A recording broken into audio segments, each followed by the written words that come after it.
మీకు గార్డెన్‌లో ఇలా బీర పిందెలు పండిపోతున్నాయా ఎక్కువగా? చూడండండి ఎలా పండిపోతున్నాయో. రావడానికి మస్తొచ్చినియి. కానీ ఏంటంటే పండిపోతున్నాయన్నమాట. సో, దానికి రీజన్ ఏంటంటే ఈ ప్లాంట్‌కి కాల్షియం, పొటాషియం అనేవి సప్లిమెంట్స్ సరిగ్గా జరగడం లేదు అని మీనింగ్ అన్నమాట. సో, అందుకే చూడండి ఎన్ని పిందెలైతే ఉన్నాయో. ఇది లాంగ్ బీర అండి. మన నాటు బీర కాదు, షార్ట్‌గా ఉండవన్నమాట. చాలా లాంగ్‌గా కాస్తాయి. అందుకే పిందెలు కూడా చూడండి ఎంత లాంగ్‌గా వచ్చేసాయో. కానీ ఏంటంటే ఇవి ఇలా పండిపోయి రాలిపోతున్నాయి అన్నమాట. ఒకటి మెయిన్ రీజన్ ఏంటంటే నేను ఆల్రెడీ చెప్పాను కదండి, పొటాషియము, కాల్షియము దీనికి తక్కువగా ఉంటేనే ఇలా పండిపోయి రాలిపోతాయి అన్నమాట. అండ్ సెకండ్ పాయింట్ ఏంటంటే నేను 2 ప్లాంట్స్ ఒకే దాంట్లో పెట్టాను కదా. సో, ఒక ప్లాంట్ ఎక్కువగా తీసుకుంటుంది, ఇంకో ప్లాంట్‌కి సరిపోవట్లేదు అనేది కూడా ఒకటి రీజనేనండి. ఎందుకంటే దీంట్లోనే ఈ టబ్‌లోనే నేనేంటంటే లెమన్ కూడా పెట్టాను. సో, లెమన్ అయితే బాగా మంచిగా పూతొచ్చి బాగా కాయలు సైజు కూడా మంచిగా వస్తున్నాయి. సో, దానికేంటంటే అందాల్సిన పోషకాలన్నీ దానికి మంచిగా అది రూట్స్ నుండి తీసుకుంటుంది. కానీ ఈ ప్లాంట్ అయితే తీసుకోవట్లేదన్నమాట. సో, చూడండి రోజు ఇన్ని ఒక 4, 5 అయితే ఎవ్రీడే నేను కట్ చేస్తున్నానన్నమాట. సో, ఏంటి దీనికి రీజన్? ఎందుకు పడిన పిందెలు పడడానికి అసలు 20, 30 ఒకేసారి వచ్చినాయండి పిందెలైతే. కానీ ఒక 3, 4 డేస్ నుండి ఇలా కంటిన్యూయస్‌గా నేను పిందెలు కట్ చేస్తున్నానన్నమాట.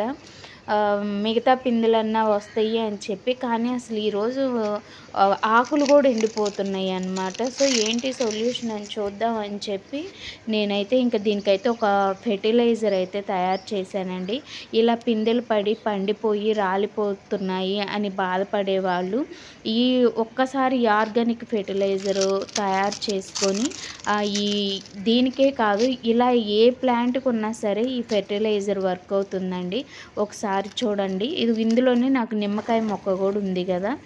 సో, ఈ ఫెర్టిలైజర్ ఏంటంటే బనానా లిక్విడ్ అండి. Banana fertiliser. ఇది 2 డేస్ ఫెర్మెంటేషన్ అయితే చేశానన్నమాట. సో, బాగా మగ్గిపోయినవి.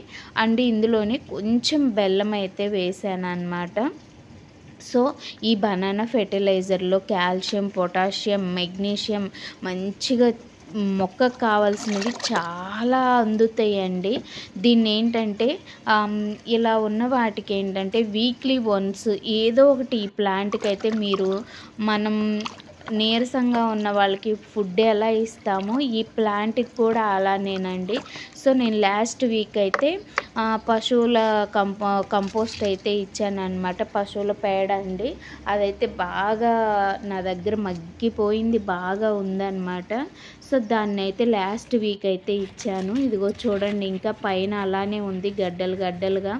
సో, లాస్ట్ వీక్ అయితే దీన్నైతే ఇచ్చానన్నమాట. మళ్ళీ ఈ వీక్ ఏంటంటే ఇలా మరీ అసలు కొంచెం బెటర్ అండి. లాస్ట్ వీక్ కన్నా ఈ వీకు కొంచెం పిందెలు లావుగా అయితే వచ్చాయన్నమాట. సో, ఇంకా అది సరిపోవట్లేదు. దీనికి మంచిగా కాయలు వచ్చిందాక మనం ఏదో ఒక సప్లిమెంట్స్ అయితే ఇవ్వాలన్నమాట. సో, ఈ వీక్ ఏదైనా మనం ముందు ఇచ్చేటప్పుడు ఇలా మట్టిని అయితే గుల్ల చేసుకోవాలి కంపల్సరీగా. ఎందుకంటే కొంచెం ఎయిర్ ఫార్మేషన్ కోసమైనా సరే సాయిల్ని ఇలా గుల్ల చేయాలి. సో, ఇప్పుడు ఏంటంటే ఈ బనానా ఫెర్టిలైజర్ లిక్విడ్ అయితే నేను ఇస్తున్నాను అనమాట. దీంట్లో కొంచెం లిటిల్ బిట్ బెల్లం అయితే యాడ్ చేశానండి. ఇక్కడైతే ఎటు పక్కన నిమ్మ మొక్క కూడా ఉంది కదా, కొంచెం క్వాంటిటీ ఎక్కువ ఇస్తేనే బెటర్ అన్నమాట. సో, ఒక 2 మగ్గులు అయితే ఇచ్చేస్తున్నాను. ఇలా వీక్లీ వన్స్ ఏదో ఒకటి దీనికి ఇచ్చుకుంటా పోతేనే మనకి హార్వెస్ట్లు అయితే చేసుకోగలవండి. లేకపోతే పడిన పిందెలన్నీ ఇలానే రాలిపోతాయి. ఇంకోటి ఏంటంటే ఎగ్ షెల్స్ అండి. ఎగ్ షెల్స్ ఎప్పుడైనా పౌడర్ రూపంలో ఇస్తే మంచిగా పొటాషియం అనేది బాగా అందుతుందండి. ఎగ్ షెల్స్లో పొటాషియం, కాల్షియం చాలా బాగుంటుంది. సో, ప్లాంట్కి కావాల్సిన ప్లాంట్ ఏదైనా కాల్షియం డెఫిషియన్సీ ఉన్నా, పొటాషియం డెఫిషియన్సీ ఉన్నా ఇది బ్యాలెన్స్ అయితే చేసుకునిద్ది అన్నమాట.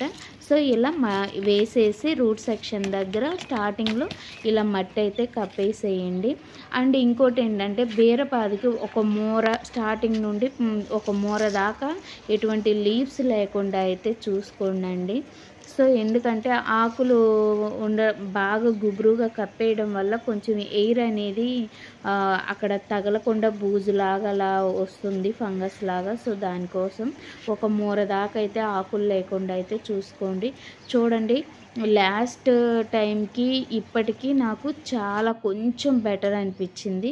సో ఈ ప్లాంట్ సింగిల్గా ఇది ఒక్కటే పెట్టాను. దీనికి ఎప్పుడు బనానా ఫెర్టిలైజర్ కానీ ఏదో ఒకటి ఇస్తూనే ఉంటా. సో దీనికి సైజులు కూడా చూడండి ఎంత మంచిగా ఉందో. ఒకటైతే సీడ్స్ కోసం వదిలేసా, రెండోది కూడా చూడండి ఎంత లాంగ్గా అయితే వచ్చేసిందో. ఇది సింగిల్ మొక్క ఉండడం వల్ల మంచిగా పోషకాలన్నీ ఒక్క ప్లాంట్కి మంచిగా అందుతున్నాయి అన్నమాట. సో ఎవరికైనా ఈ వీడియో యూజ్ అవుతుంది, ఉపయోగపడుతుంది, మీరు కూడా ఈ ప్రాబ్లం ఫేస్ చేస్తూ ఉన్నట్లయితే సో ఒక్కసారి ఈ ఫర్టిలైజర్ లిక్విడ్ అయితే తయారు చేసి ఇవ్వండి. మనకి ఇప్పుడు బనానాస్ మంచిగా తీసుకొచ్చుకుంటున్నాయి, ఈ ఓవర్ హీట్కి ఈజీగా మగ్గిపోతున్నాయి, ఇంట్లో ఉన్నాయి, అవి వేస్ట్గా పడేయకుండా ఇలా మొక్కలకైతే ఇవ్వండి. ఏ ప్లాంట్కైనా సరేనండి బనానా ఫెర్టిలైజర్ సూపర్ ఫుడ్ అన్నమాట ప్లాంట్స్కి.